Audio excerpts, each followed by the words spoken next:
Well, folks, welcome to one more edition of Politics and Random. Berto Willis, your host. Thank you so kindly for being a part of the show. We are going to have a great show for you today. Guess what? The Mars lander, it's landed safely. The NASA Perseverance rover has been on a nearly 300 million mile journey since it left Earth more than 6 months ago. If all goes well, it is expected to land on Mars. Oh, I thought the title says Perseverance rover is coming in for a Mars landing today. I thought it actually said that it landed. I thought that's what I read. Did I read it wrong? Okay, I can't give false information. Go check it out for me, folks. Did it land or did it not land? I thought it landed. Anyhow, let's get busy. We have a great show for you today, and we want to get busy right away because we also have a great interview with the journalist that you see on MSNBC and CNN all the time, which is Benjamin Dixon. You're going to hear from Benjamin Dixon. We had a really nice quality conversation. I think you guys are going to like it. Anyhow, Texas is in trouble. The trouble in Texas continues. We're going to talk about that, and we're going to play a few videos about that. So what I want to do is let's go ahead and talk about what the show is. Texas Liar in Chief. Who is the Texas Liar in Chief? Greg Abbott. And it is imperative, folks, it is imperative that we call these guys out, not only among ourselves, but every time people make mention of the things they talk about, we need to talk about it. Okay, welcome aboard, Michael Rudnin. Photos posted by social media users on Wednesday purportedly show a mass cruise boarding a plane in Houston and then flying to Cancun. Yes, and I have the video. I didn't have enough time to turn around the video with the interview they gave him in Cancun. Texas mayor resigns after telling residents desperate for power and heat, only the strong will survive. This is what you get with libertarians and Republicans at their core. They don't give a damn about you. It is reason enough to elect them to office. It's reason enough not to elect them to office. Let me tell you something, folks. When I read that this morning, I couldn't believe it. The mayor of the city, I think it's Colorado something or the name of the city. I don't remember. I don't think you have it in there. But anyway, he had to resign. You elect a mayor to take care of the things you want to do. And he thinks, oh, you're on your own. It is preposterous. It is ridiculous. Welcome aboard AVQ, Pamela Mattox. Welcome aboard from Kentucky. Hey, why did you guys give us another person like you know whom? Anyhow, Michael Rodnin said, brother, give it an hour. It was going to be my next share. NASA's Perseverance Mars rover is scheduled to touch down on the red planet today. Or at least that's what NASA... Okay, I thought I read it wrong. That's why I kind of corrected myself right away. Yes, Colorado City, Texas. Linda E. Hi, all. Nancy Warszawski. Oh, Nancy said it just landed. So that is great. I guess I wasn't misinformed. The link that came in was actually correct. Anyhow, title of the show... Texas Liar in Chief. Journalist Benjamin Dixon discusses independent media and identity politics. Texas has its own liar in chief.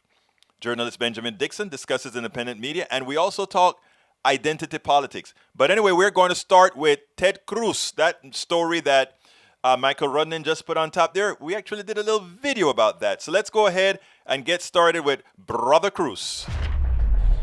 Texas, run by a lying cabal to fool the people into believing that what they believe in is best for them. Of course, we have the worst health care we have for the masses, that is. We have poor energy, even as we are the largest energy exporter in the country. Imagine that. And we can't even keep the power on because, of course, we don't follow the rules. We don't follow science. We don't follow what is really efficient for people, but instead efficient just for corporations. And what would you know? The master of deregulation, the master of small government, the master of complaining. Where is he? In Cancun? Oh, amazing, folks. Amazing. Let's listen to this and then take it on the other side. This has basically been a low regulation mindset, deregulation mindset, small government, you name it, 25 years sort of Republican governance philosophy here. Is that what is going to be on the ballot in the next 18 months as we unpack what all happened here? Well, there have to be consequences for this, and I think you're going to have a lot of finger pointing between now and the next state elections in 2022. But there's no question that, you know, you go up the mountain, you come down the mountain. We went up the mountain riding the deregulation wave, riding the slavish devotion to markets wave. riding the independence from the Fed's wave and riding the, bragging about our own awesomeness wave. And none of that looks very good right now, whether you're in Cancun or Texas. The reality is that we look pretty bad to ourselves and to the rest of the country. And what worked in Texas did not work in this case. It spectacularly failed. And it's not over, by the way. We're still in the middle of this. There are still lots of people without power, lots of people without water. It was snowing again this morning here in Austin and other parts of the state, and there's going to be hell to pay, and there will be consequences. Whether they're at the ballot box or whether those get pushed off onto somebody else remains to be seen. I should, for viewers that are wondering about your Cancun reference, if they haven't been following social media, Ted Cruz, the state's junior senator, did own up to the fact that, yes, he took a trip to Cancun. He said it was for his daughters and that he has now flown home, and it was part of he didn't try to explain it away beyond his daughters had a break and he wanted to go there. He's not the first elected official caught in the wrong locale during a natural disaster, and I'm certain he won't be the last. We spend a lot of time. His state is freezing. His people are suffering. Here in Houston, people have no water. People have to boil their water, rather. But he's off to Cancun. He's not with the people that he wants to support. He's not with the people that the deregulation that he supports have put them in this situation. Yes, they at the ballot box, things need to be taken care of. Look, insanity is doing the same thing over and over again and expecting a different results. We need to urge Texans. We elected these people. They denied us the Medicaid expansion to the Affordable Care Act, which means we sacrifice over 2,000 Texans every year. We kill them every year. Now we killed more because we decided to follow the corporate mantra of spend as little on to provide services to people as we maximize profits for the few, the shareholders, and the executive bonuses. Are we going to continue supporting people whose modus operandi is that? Or are we going to start electing people who are going to really do what Texas needs, what the United States of America needs? It is up to us. Again, insanity is doing the same thing over and over again and somehow expecting a different result. Absolutely, and that is a classic definition of insanity. By the way, folks, we are taking calls. Anybody want to call in? The Zoom number is 346-248-7799. Again, that is 346-248-7799. The code to get in is 254-600-9091. And I placed it into the feed for both YouTube, Facebook, and Twitch. So you can find it in every one of those feeds. By the way, replying to Bridge MCP, on January 6th, the efforts to cast doubt on the legitimacy of the election and our very democracy resulted in the violent and treasonous storming of the Capitol and the loss of life. Absolutely so, Michael Rudnin replying to Bridge MCP.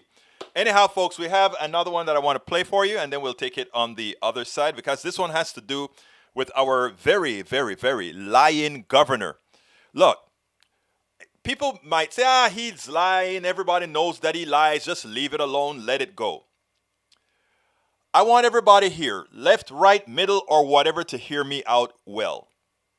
If you believe in truth, if you believe in what's good for people, if you hear a lie that has a material impact on people, a material impact on our society, it is important that you not fall for the lies or allow the lies to fester, allow the lies to metastasize. Let me give an example with what Greg Abbott did, Governor of Texas, Greg Abbott. We have a complete grid failure in Texas, right? Our wind power generates at max about 23% of our power. Regulations were not created to allow that force these wind turbines to work in conditions necessarily that we had with a freeze coming down. I mean, they work in Iowa just fine. They work in Antarctica just fine. They work in Denmark just fine. We didn't specify regulations. Remember, this is Texas. We don't care about regulations. But anyhow, we allowed them to build it at will. But even as they built it that way, incorrectly, meaning not taking into account that weather could be a problem, we got half of those wind turbines continue to function, and those that function generated more electricity because, as I told you from physics, as the temperature of air falls, the density increases. The same velocity of air at a lower temperature gives you more power than that same velocity of air at a higher temperature. So you got more power out of those turbines. Now, those turbines that went off, some of them are always off, are generally off anyway. But anyhow, we needed them now. But that wasn't the problem. We get power from coal. We get power from oil. We get power from gas. We get power from nuclear. And guess where the majority of the power was lost? It was lost in gas because we couldn't get the gas to the power stations because they were not winterized. They were not winterized, so we couldn't get the power to them. So that's power gone from the fossil fuel industries. Even the nuclear power plant had to be shut down. Why again? Come on, you don't just throw those cadmium rods down to kill the nuclear power plant. The power plants had to go down because they couldn't get the right gauges working. The gauges froze. And then there's the coal plants. They have coolants and they have to work in all temperatures as well. Guess what? Oh my God, they failed. The minimal failure was the wind turbines were not the problem. If these generators, the oil generators, the gas generators, the nuclear power, the coal generators had continued to function, we would not have had a problem.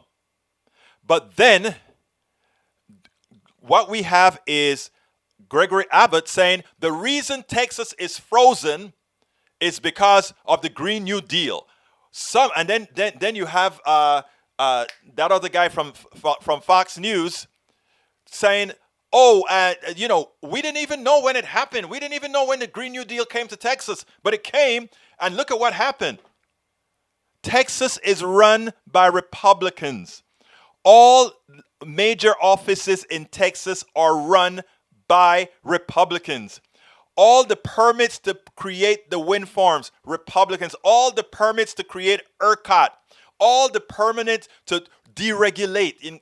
Look, it is the mantra of the Republican Party. ERCOT is the exact instantiation of republicanism. Very little regulation, laissez-faire, and the market is supposed to function the way you think it is the best for us all. But the market doesn't function the best for people. The market functions the best for those who profit from it. And that's why we need to have some in the market and some not in the market. In other words, things like power and healthcare do not belong in the market. But here's the piece that I want to play for you. Many want us to ignore what the lying governor of Texas is doing, right? He's going all over the place and talking, and just about every other word, just like our former president, he's lying to the American people. Specifically, he's lying to his people because most progressives, most others don't believe what he's saying because they know better. But we have to call it out. We can't let these lies go unanswered. When you let lies go unanswered, you get insurrections like you got in Washington, D.C., where good people do bad things. Good people think that they've been taken advantage of, and they act accordingly. Just as well, we could have Texans believing that somehow green energy for them, meaning wind power, solar power, is a bad deal for them because look at what happened to Texas. But it wasn't that Texas had a real issue with power. It was the regulations. It was our structure that allowed the problem. Windmills, we have windmills in Antarctica, we have windmills in Alaska, we have windmills all over the place, and they work fine if the regulations are there to force them to follow the rules. But even our power plants went down, our coal plants went down, our gas plants went down, our oil plants went down. You know why? because it was their equipment were frozen. The water in was frozen. The gas coming in was frozen. The problem wasn't wind. The wind was a very minor problem. In fact, the windmills that continued to work overperformed. Why did they overperform? Because dense air gives you more bang for each speed, each increased speed in the wind flow. That's a physics matter. But anyhow, let's go ahead and listen to Chris Hayes, how he really took down the governor. A necessary takedown for a lying governor that should not be reelected because he is trying to fool his citizens. He's lying to the citizens, and he has simply been incompetent. Check this out. Real governing failure. And the person at the head of the Texas government took the time to go on Fox News last night to push the big lie that Republicans and right-wing media have been pushing for days. A brazen, jaw-dropping lie that the hippie libs and their clean energy are to blame for the devastation in Texas. The Green New Deal would be a deadly deal for the United States of America. Texas is blessed with multiple sources of energy, such as natural gas and oil and nuclear, as well as solar and wind. But you saw from what Trace said, and that is our wind and our solar got shut down, and they were collectively more than 10% of our power grid. And that thrust Texas into a situation where it was lacking power in a statewide basis. If the Biden administration is going to try to eradicate fossil fuels in the United States, every state is going to constantly have challenges like what America has seen take place in Texas right now. That's not true, just to be clear, the idea that wind and solar completely went out and thrust the state into that situation. In fact, the governor was spinning a different tale when he spoke to a local news outlet just before he went on Fox News, not mentioning wind or solar or green energy at all, instead placing the blame on natural gas. The companies that generate the power, their operations have frozen up or have tripwired and are non-operational. That is the lead reason why there is a shortage of power for the people who are lacking power right now. There is an additional reason causing a lack of natural gas arriving to power generation centers across the state, and that's because the ability to both manufacture and to ship and transport natural gas has been frozen also. It's frozen in the pipeline. It's frozen at the rig. It's frozen in the transmission line. Natural gas is frozen everywhere. That's a big part of the problem, the catastrophe. That's what he's telling Texans. And he goes on national Fox News to say that it's the Green New Deal.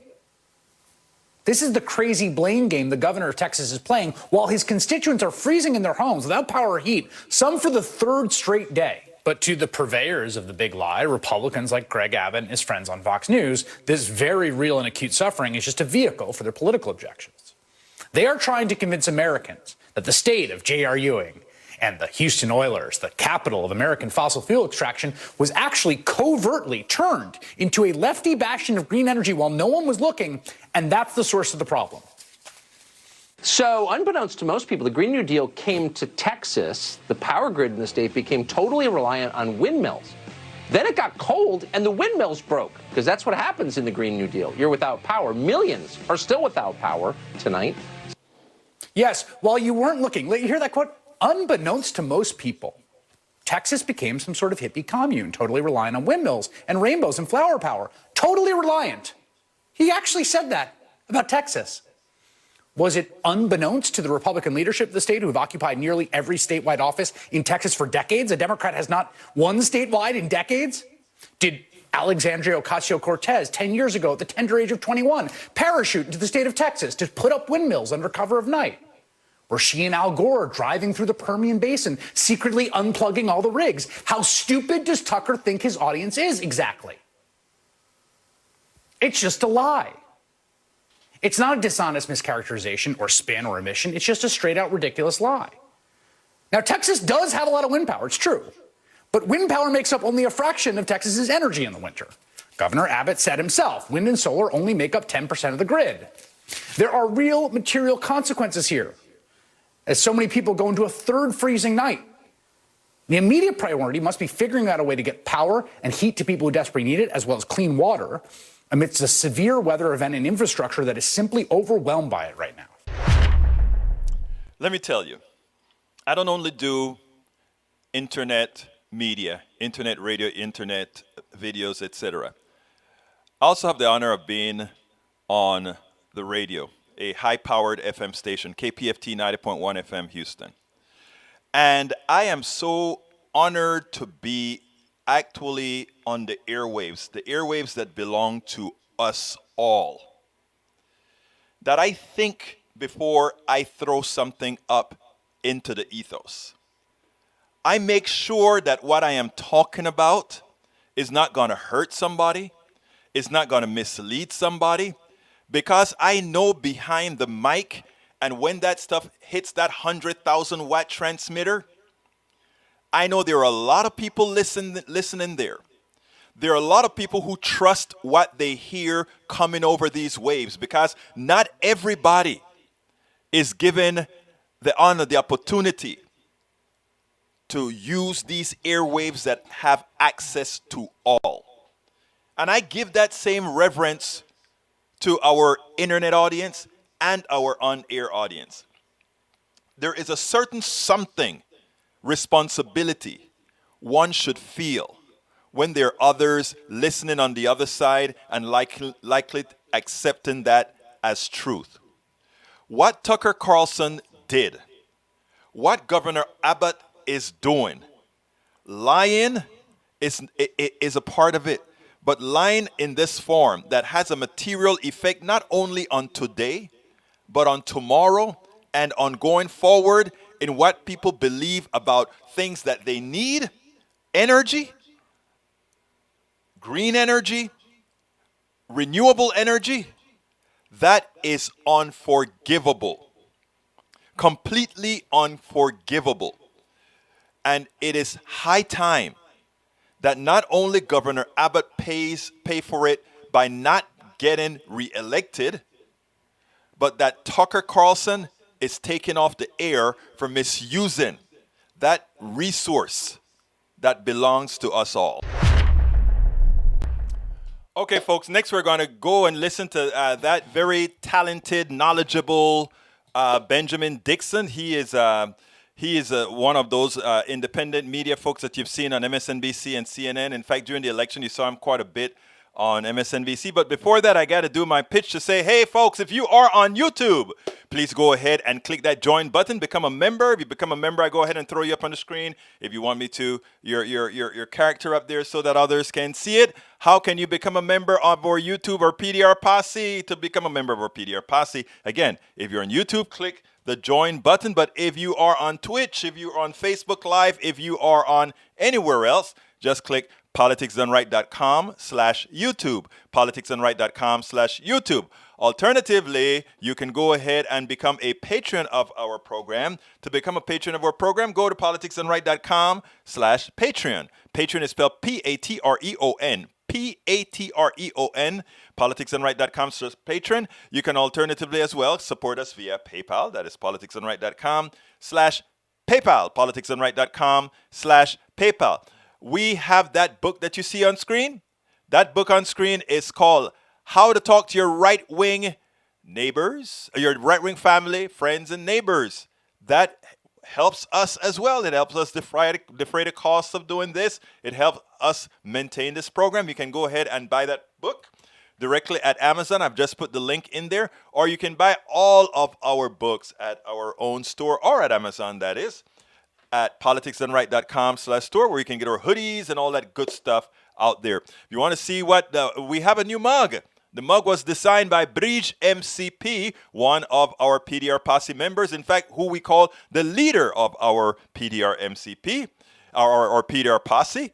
That's Bridge MCP who designed that mug there, the one that you see on the screen right now. So go ahead and get the mug. By getting the mug, you're supporting what we do. We have Norman who's already gotten the mug. And by the way, where are all the other pictures from the folks who bought it that I begged over the screen to say, hey, I see you're buying the mugs, but please go ahead and send us a picture with the mug. I know some of you are camera shy, but you know what?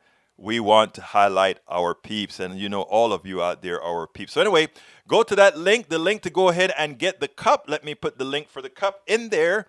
Here is the link to go ahead and get the PDR Posse Cup. The PDR Posse Cup put out there by whom? Bridge MCP. Bridge, tell the whole unit hello, Bridge, and let us have you with the picture with your cup soon. We do ask you so kindly. Anyhow, folks, please find a way to support us if you have the wherewithal to. But most of all, come via Patreon or go ahead and join us at YouTube by just clicking that join button. And you can always hit the super chat or one of those as well. I thank you so kindly for being here. Anyhow, let's go ahead and go with El Señor Benjamin Dixon. Benjamin, well, I'll explain who he is in the piece. Here we go. Welcome to one more edition of Politics Done Right. I'm Egberto Willis, your host. Today we have a very special guest. I am honored to be with Benjamin Dixon. Ben Dixon, on TV, you usually hear about him.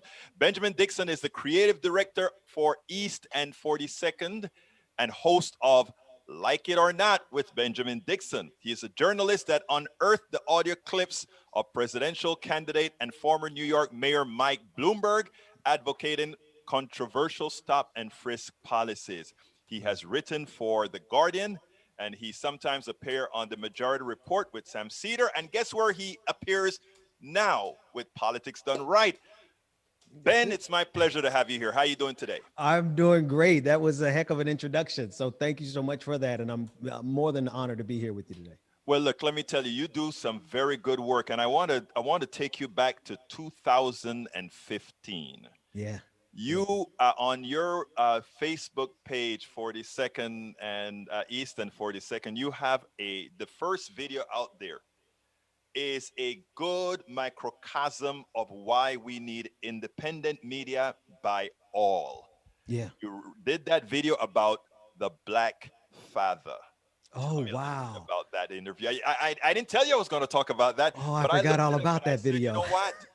I want to start this interview with that because that is the exact reason why we must have independent media by people of all ethnicities, etc. Yeah. Talk to me a little bit about that video. You know, it really was, it was my first video. It literally was the first video I ever put out. And it came as a result of somebody, they were well-meaning, and I'm not trying to, you know, I'm not one of those super, I'm sufficiently woke. But Right. I'm not one of those super woke who can't take a compliment. But there was a white couple that passed by our table at dinner back in 2015, and they were like, "Oh, your kids are so well behaved," and I'm like, "Thank you." But then I thought about it and I processed it, and I'm like, "But this is just kind of like what we do." You know, I know it's not everybody, not every father is a good father. You know, whether you're black, white, or other. You know, but you know, from my family, this is just what we do with my friends, my circles. Like we pour everything we can into our children and into our family units. And so I just wanted to make the statement that I'm just an average black father. Like whatever accolades people give me in terms of like my beautiful family, it's like, but this is what I see. You know, I know the narrative is not like that in the media, but exactly why we needed independent media, because in every aspect of my world, everywhere I travel, from the religious experience when I used to be a part of the black church, real heavy, to the political world, like I'm just an average black father. I'm not something special. So that was the spirit behind that very first video. I completely forgot about it, man. Thanks for bringing. That's a throwback. Well, I mean, what's interesting about it, Ben, is that what I find, right, is anytime I get a call, or it used to be, anytime I get a call that somebody wanted you on their network or whatever, it is usually to talk about black issues, That's right? it. Yep. Now, interestingly, when I started doing this Yay Yonder with the Coffee Party and other organizations, Yeah. I Okay. never covered black issues. I covered Right. issues. If Right. one of them happened to be black, Right. it is okay. It is what it is. Right, it is what it is. And so but the interesting thing is I also made the cognitive, I actually decided that I wasn't going to cover them unless it was substantive, because again, I didn't want to be typecast, right? Right. Right. Still, what we find is a lot of times when we're called, that is what we're called for. What I was impressed with, which you did some stints at MSNBC, either MSNBC or CNN, I don't quite remember which one it was. And I mostly MSNBC, and I've done one spot on CNN, if I remember Right. correctly. Yeah. Yeah. what I found is that they they asked you a multitude of questions, not solely relegated to race. So tell me about how you made that transition, because I can look at the earlier times and see that they would want you to talk a lot of race, but then they started to realize, well, this guy is a lot deeper than just talking about racial issues. Talk to me a little bit about that. Well, first, let me say thank you for having me on. Thank you for these questions because I don't ever get asked these questions, and I appreciate these questions. I I'm black and I'm unapologetic about my blackness. I think that the solution to the majority of what ails this country can be found in the black experience because black people have had to survive this country. We've had to survive slavery, Jim Crow, white supremacy. Heck, we have had to survive the greed of American capitalism. And so I'm very unapologetic about my blackness. But that said, it's like, don't typecast me because, not, and don't typecast anyone who's black because we've studied America. We've studied foreign policy. We've studied economics, literally. My undergrad is in economics. My master's is in political science with a focus on international relations. I'm almost done with a PhD. I just ran out of money a couple of years ago. That was before I got rid of Michael Bloomberg. I couldn't finish my PhD in international relations, but we've studied these things because we study them because it's our life. And so, to limit us on their media channels to just talk about race is such a disservice to the wide range of expertise that you get when you talk to a black person, just like you would talk to anyone. Don't typecast anyone. Yeah. What's interesting is you said it right, but you also earlier you spoke about white supremacy, etc. That actually feeds into white supremacy because, as it turns out, the only way we can have white supremacy is if the majority of white people think that you are the other and you live some sort of a sub life. And or something exotic, like, ooh, what are you, that also, like, no, we're human beings who are studying the same problems you're studying. I'm sorry, I didn't mean to cut you off. No, please do. I please do continue. Yeah, no, but that's the spirit of it, right? What you said that feeds into white supremacy, right? Typecasting black voices, brown voices, Muslim voices, like what the reason I'm doing it the way I'm doing it now, which is independent. Like, we Eastern 42nd is a media company that we built. My wife and I, we built, and my partner, we're building it so that we can tell not just our stories, but we can speak on the issues without someone first typecasting us, right? And wanting to have our voices without what we actually want to say. I don't know if you've ever run into this, and I'm sure you have. You've been doing this long enough to run into it. People love to have tokenism. Like, they love to have a black person who will come on and say stuff that they want to hear, right? So in that way, they want to hear our voices, but they don't sometimes genuinely want to hear what we have to say, because what we have to say really upends this system. Because, like I said, we've been studying it and we have a good tap on what's going on in this country. So it's just really a fascinating balance that you have to take. Because my first time being on mainstream media, they wanted me to talk about race.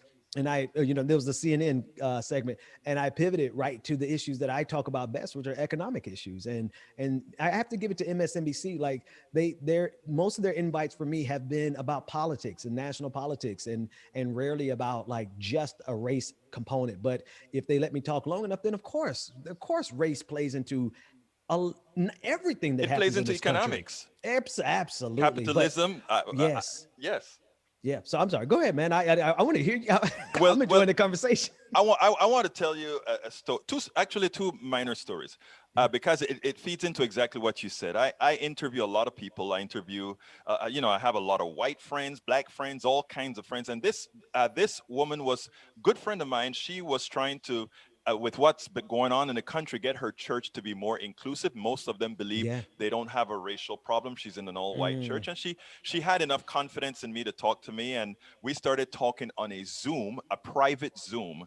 And she said she wanted to self-examine herself, because she grew up in the South, and she said there's not a possibility that I couldn't hold some sort of racial issue. So she said she self-examined, and then she said, "You know what I found, Egberto?" She says, I like living in an integrated community, but I think I would have an issue if I were the minority in the community." She had enough confidence in me to tell me that story. And then she said, and then I said, "Why?" And then she said, maybe because I think they wouldn't want me, maybe Mm, because, and she says she's not sure, but she gave all these reasons, right? And then I asked her, I said, look, this is a private conversation. We were talking on Zoom. May I use this conversation because I think your honesty could teach a whole lot of people that, yeah. because she says she's trying to overcome it, right? Right. Right. And she said, you think it'll make a difference? And I said, of course it will. And she put it out there. So the reason I'm telling that story, it is because there are certain things, even these, the progressives that we talk about, right? It is Come on. intrinsic as well, that same racial attitude. It's just that they're on the progressive side trying to do things by policy better than Yeah. on the other side. Yeah. One quick one, I at Netroots. I'm always at Netroots on Radio Yeah. Row, etc. Yeah. And we were at Netroots, and after the Black Lives Matter incident with Bernie Sanders occurred, we saw people typing, "I've never been scared like this before in my life." We That were was talking, 2015 too, right? It was like 2015, yes, 2016. Yeah, I yes, remember and that. this Yeah. was Tia also and all these other activists that were the ones that were doing it.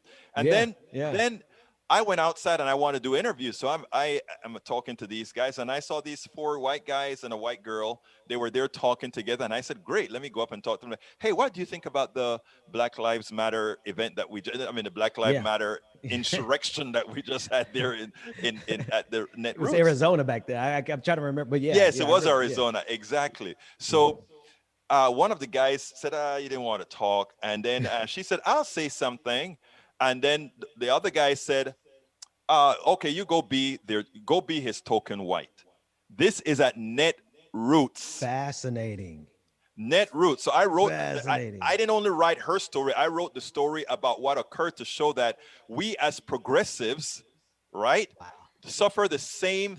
We are humans. That's what it is. We are humans. Whether Yeah. you're right or left, the right Yes. believes in doing things a certain way. The left in a. But let's not try to make the racial thing somehow on one side only. Your thoughts? Yes. Thank you for sharing those stories with me, because one of the number one problems we've had, that I've had personally, professionally, politically, and quite frankly, this country has been the problem of white progressives understanding how, even if they're well intentioned, they still are part of a system that has to be addressed. And the best way I can explain the emotional pain and embarrassment and their reticence to address it is to compare it to the conversations that I've been really hesitant about having with my wife about how, as woke as I think I am, I still have a role in this patriarchal system, even if it's the role I play in my household. Right. I don't want to have those conversations, but I have to have them if I'm going to really honor what I believe. And what I believe in is the liberation of all people from all people.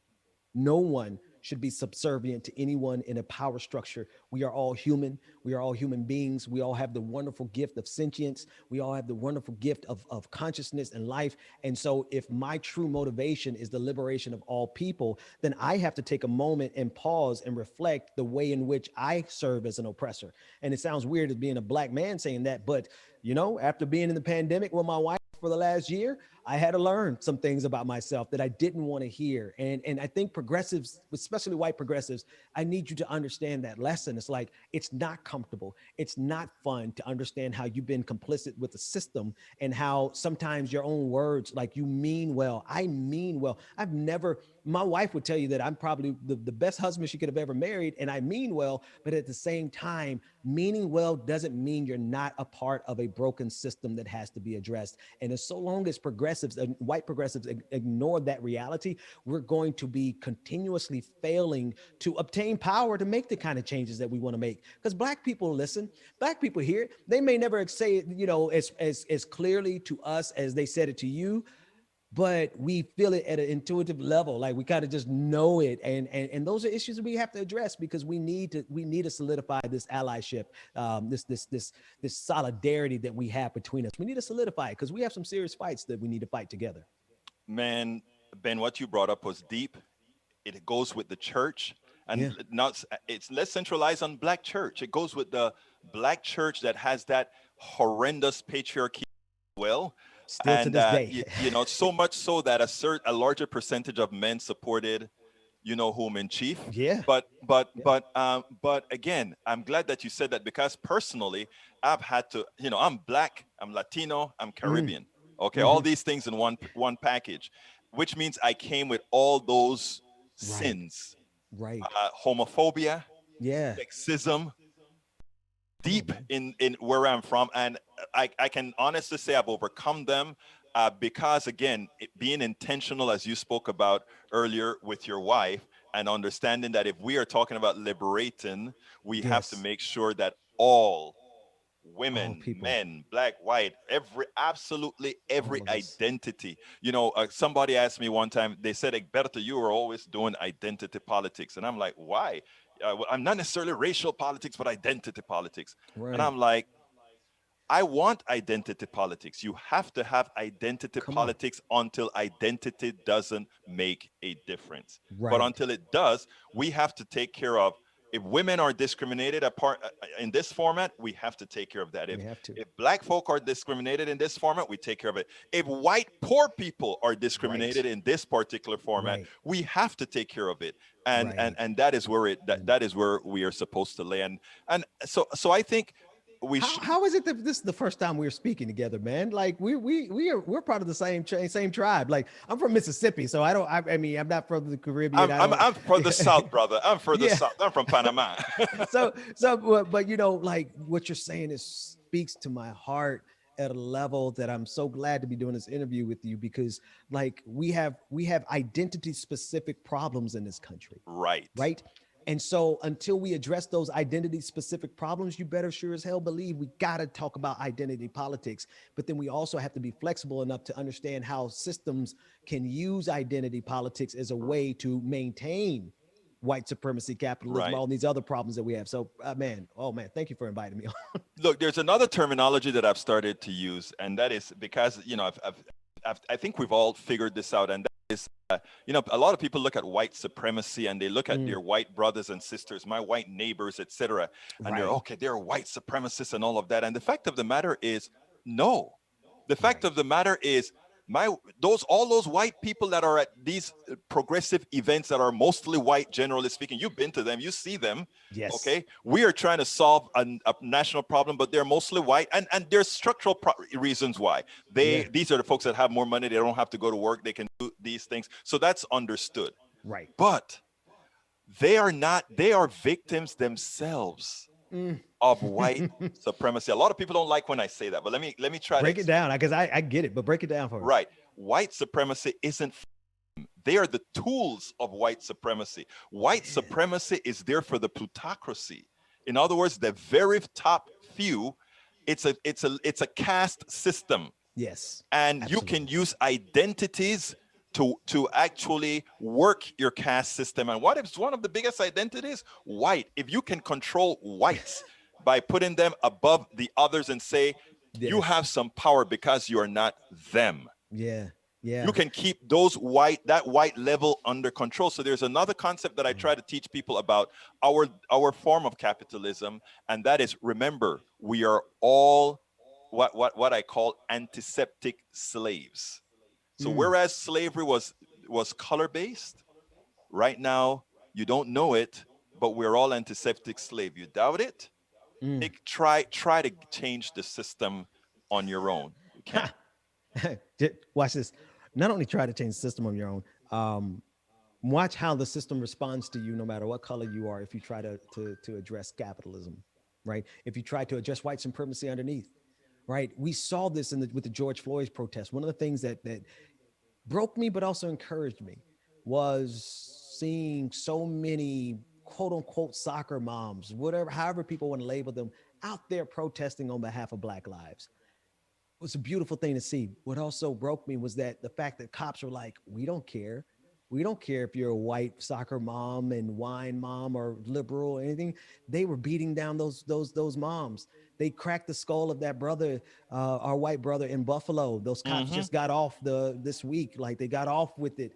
And it shows me that, this system will crush anybody it has to in order to preserve that power structure that you're talking about. Prescient.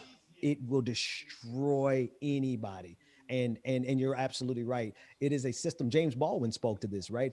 In his debate with William F. Buckley, I believe it was at Cambridge, and he was talking about the woman at the Western Union, who he clearly is making way more money than at that time, but at least she had the feeling and the sensation of, at least I'm not black. Right. But Right. here she is, a poor woman working at the counter at Western Union, having to cash his checks. But she still had an air of arrogance towards him. Little did she realize how much of a victim of the system she was herself. Exactly. And I think, and I think that is where we as progressives sort of fail, and what I think we can Mm. do as independent, with independent media, right? We Hmm. have to show the commonality between, I have a phrase I use on my show all the time. When we unite, first of all, it's a stereotype, but you're going to get it. When Yeah, we yeah. unite Appalachia, the ghettos, and the barrios, we are Mm. going to win this fight. Because right now, all the forces are kept to keep poor white people or average white folk away from Yeah, black folk, away yeah, from Latino folks. Houston is a majority minority city, yeah. but the power base in Houston, Texas, where I'm based, isn't. And why? Because you have all these other people fighting for crumbs, because they don't realize they can actually have the entire pie. You gotta be careful with all that revolutionary talk you're talking there, brother. They'll come after us. We talk like that too much. But what you're speaking to really cuts to the core of the life of Fred Hampton in the new movie that's out, Judas and the Black Messiah. Right. One of the Yes. things that he really focused on, very like a laser, was the ability to unite. Not unite with racist or Nazis or anything of that sort, but to unite with poor white people who could understand that the way out of this broken system was through solidarity. And that solidarity didn't ask for us to ignore race. See, there are people who want us to make some alliances today in 2021 that require that we ignore identity, right? No, no. Fred Hampton was trying to build something where we understand the role that we all play in the oppression of each other. But if we recognize that way that we oppress each other, then we can look and see who the real oppressor is, which is the top 1% and all the ruling elite. Exactly. Yeah. Exactly. And the thing about trying to look, I tell folks, I will always want Italian food, soul food, Chinese food, all Yeah. these kind of foods. Coming together doesn't mean losing one's identity, as the Absolutely. masses would like you to believe. Uh, I like my Panamanian food, and you know who is one of the best cookers of Panamanian foods? My American wife. There you go. You There know, you go. That's all right. my southern wife, who knows how to make. She can make greens, and she can make arroz con pollo. You know, I love it. Listen, when this is all over, half of my family lives in Houston. So first of all, I'm glad you look like you're doing well despite that weather that you guys yes. are having there. Glad everyone is safe. But when this is all over, I'm coming to Houston. And you know what? You'll have a place to stay, my brother. But anyhow, I just kind of wanted to have a chat with you, pick Yeah. your brain on a few things, and I think we spoke of as far as how important independent media is, especially so that somebody like you can Yeah. get a real message out, as opposed to stereotyping, as Yeah. opposed to putting you in a box or whatever. What Yeah. would you have liked me to ask you that I didn't? When you can come on my show, and I would like to schedule you like next week or something. Yeah. I'll be on your show whenever you want me on your show, man. I have a whole lot of respect for you. I think you do very, very good Thank you. work. And Thank you. not only that, I think we need a hell of a lot more of you. Thank you, man. We need young. I imagine you're a millennial or a I millennial. am. I am. You nailed it. Like, I'm right on the cusp. I'm a 1980 baby. So like, depending on who you ask, I'm a millennial or a Gen Xer. I just say I'm both. Well, I'm an elder millennial. I'm a I'm on the cusp of boomer Gen X. I Okay. claim the Gen X because There you I'm go. trying like hell. I am too. That's why I'm claiming the millennials. I'm like, oh, just let me just be a millennial for one more year. But reality, man, I'm over the hill. I just turned 40, so I'm it's Oh, time you're for me young, to- brother. You're young. But I am 59. You're young. Oh man, well Yes. you look great, man. Well, I try to do the right things, but what can I say? Hey, that's amazing. That's But amazing. look, let me tell you, Ben, it's been my honor to have you on Politics Done Right. Please Yeah. don't become a stranger. If you ever have something to say to the audience that we have here, please just give me a call. Say, Berto, I need to be on. I want to come and say that. So thank you so kindly for having been a part. Absolutely. And please keep an eye out for an invite because I want to get you on next week or the next, whatever's convenient for your schedule. I'll be there. Thank you, my brother. All right. Take care, man. Have a good one. You too now. Hey, folks, that was Ben. I really love this guy. I love the way this guy thinks. I love the way this guy presents the message. A very, very, very smart young man that all of us can learn from. I know I learned from him. So, I mean, I think we got to keep up. You know what is a great thing? I always say, I learn something from absolutely everybody that I talk to. And that is what makes one grow. And I wish we could tell some conservatives and some progressives as well. There's nothing wrong with sitting down and listening to somebody, picking their minds to kind of see how things work. It expands yours. It is that easy. We got 6 minutes or so. So first, let me go ahead and salute all my great, beautiful people here. Eric Hayes, ¿cómo estás, hermano? Michael Rodnan, Bridge MCP, welcome. Hey, folks, Bridge MCP is the director of the PDR Posse. Don't forget that, my brothers and my sisters. Yeah, I'm going to be on Ben's show sometime soon. Let's see. May Wood, welcome aboard. Linda E., welcome aboard. ¿Quién más está aquí? Hey, Mary McKay Kiro, thank you for liking the discussion, my friend. How you doing? I hope you're okay here in Houston. I hope no broken pipes. I hope everything is okay. Let us know. Lee Grant, welcome aboard. Lee, are you giving me trouble today? Let me see. We need a strong central authoritarian socialized government to give all the identity groups what they are due. Lee Grant, we're going for coffee, brother. We are going for coffee. You and I got a lot to talk about because we got to really get some stuff straight, brother. Still love you, man. Carl Cox. Biden is betraying the college students by only wanting to forgive $10,000 in debt. From having a kid that's going to be in a lot of debt after college, I want to feel the same way. But I'm in some discussions with Professor Dr. Tice. I've had him on before.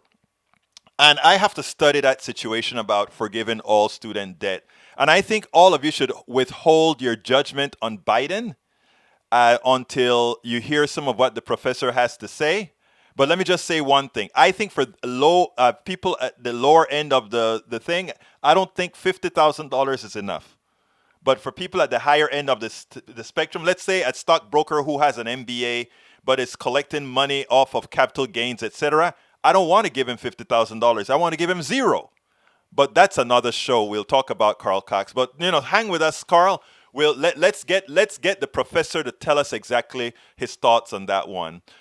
Julie Van Osdel, welcome aboard. Tolerance and acceptance of each other's differences is the only way we will ever achieve unity. From your words to our collective brains. Michael Rodden, I got you. Deb Denny, please do more shows together. People need to hear this. Thank you so kindly, Deb. AVQ, welcome aboard. Lee Grant, I see you're still giving trouble, Lee Grant. Come on now, behave yourself. May Wood, welcome aboard. May, having difficult sharing the show as well? May. You can just go ahead and click on the side of the thing that says share. And if it doesn't allow you to share from the YouTube channel itself, you can simply go ahead and you can click on the link to pick up the link and then copy the link to wherever you want, either email or whatever. If you still have a problem, drop me a line, info@politicsdoneright.com, info@politicsdoneright.com. Let's see, Bridge MCP, May Wood, Michael Rodnan, I got you. Linda E. Egberto rocks. More need to hear from him. Hey, thank you, girlfriend. Love that. Biology isn't bigotry. That must be coming from Tank 28. Tank, behave yourself now. Okay, let's continue. Julie Van Asdel, welcome aboard. Bruce Pollard, how you doing, my brother? Nice to see you here. He says, hello to all. Percy landed safety on Mars. Whoop, whoop. We did it. Science conquers all. Science conquers all. Those who don't believe in science, good luck, brothers. Okay, let's see. Insulin, Julie Van Assel, Pamela Matox, welcome aboard. Pamela says, we all live under the same system. Imperialism, capitalism. And what we have to do is changeism. And we will have changeism. That's why we do shows like this. That's why we do blogs. That's why we do all those things. Collectively, there are now thousands of us doing these types of programming to get around the plutocracy through only the commercial media. It'll happen. Mike Norman Reynolds, how you doing, my brother? Norman is an engineer of engineers. He turned, what the water that damaged a whole lot of people that people spend hours and thousands of dollars on. Norman just go whoop whoop whoop and it's done. He had a little bit of problem, like knockout, genius. We have a genius engineer on board, and we have a genius chemist on board as well. Okay, let's continue. Para ver quién más está aquí. Julie Van Assel. Paul Fleming, how you doing, Paul? We will never get over stereotypes. I've heard he's so well-spoken as a child and as a business consultant, as a father. I've heard, and I tell that all the time to my white brothers and sisters. When you look at me or Dixon or Paul and you say, all these, I just called 3 black men. And you say, and you say something like, oh, you are so XYZ. I know you mean well. But let me tell you what that is like. That is like telling somebody, how should I say it? Because first of all, you guys know how I think. Do what you feel, and if somebody tells you that is not the right thing, then you respond. Because I don't want people to be hesitant dealing with people. The only way we're going to get across all this ethnic kind of thing is if you feel free to screw up. That's what I tell, when I was a chauvinist, that's what I used to tell women. Allow me to screw up so you can teach me. If I can screw up, you can teach me. If I am trying everything not to screw up, I'm not going to do anything. And that part of my brain that is incorrect will remain incorrect. But what I mean by this is this. A lot of times the connotation when you say like, oh, you're such a good father to a black person, what happens is that black person says, well, the assumption is that black men aren't good fathers. If you see an intelligent black person, they say, oh, you're so articulate like they did to Obama. The assumption is, well, aren't other black people not intelligent? I know that may or may not be what you mean because you might have a stereotype as black people being less than. I mean, look, we grew up in a racist society. That you may have those stereotypes, it's society. That is the reason I'm ever forgiven to everybody because it's hard to get away from what society has taught you. But again, that's how a lot of people take those kind of words. Let me see if I can go through this real quick. And some other day we'll have the complete racial show. Notice I told Ben Dixon I never used to do race. Now that I have a bigger audience, etc., I can do that without feeling like, oh my God, I go talk race and I'm going to lose, these people or that. I don't have to worry about that anymore. Anyhow, let's go ahead and continue. Bridge MCP, welcome aboard. Who else is here? Lee Grant. Yeah, I called you out, Lee Grant, because you've been giving me hell. Linda E., I think I called you out. I'm going up. If I miss you, Eric Hayes, if I miss you, drop me a line to the bottom and I'll get back to it as I scroll back down. Because I like to make sure and call out all my peeps. I think I'm near the top.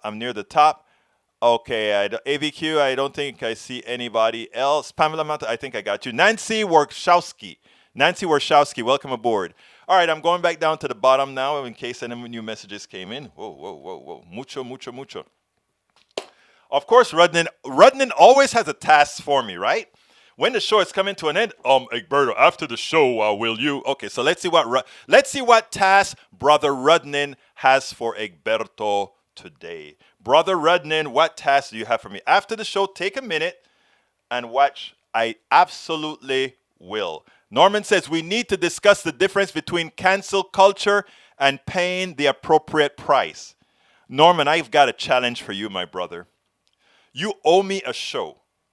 You said you were going to come onto the show where we're going to do a thing together, and I think that was one of the subjects. So the answer to my good brother Norman Reynolds is I am not going to do it unless you do it with me. Okay, let's see. Who else did? Nanette Bird Smith. How you doing, my dear friend? Nanette Bird Smith. And let's see who else. Let's see. Mary says, thanks for schooling your audience regarding well intentions. Absolutely, my dear friend. But look, guys, I got to get out of here. It's 4:01. I got to try to keep these things at 1 minute because when it's played either at KPFT or when it's played at other podcasts, I got to cut it to make the time, and I don't want to do a lot of work. Anyhow, look, you guys are wonderful. My name is Egberto Willies. This is Politics Done Right. Love you all. And you know how I end this baby. I am what? Out! We spend a lot of time deconstructing the news, trying to parse it into a form that everybody can understand. We try to find those little nitpicks where it flies above the fray, etc. If you really like these videos that we do, I want to ask a big favor. Please go ahead, number one, subscribe to our channel, and number two, please join if you can. Thank you so kindly for watching. Keep watching. Please remember to share. We must populate the entire internet with our progressive message, a message that we know is what most Americans say that they want. So help us, please join.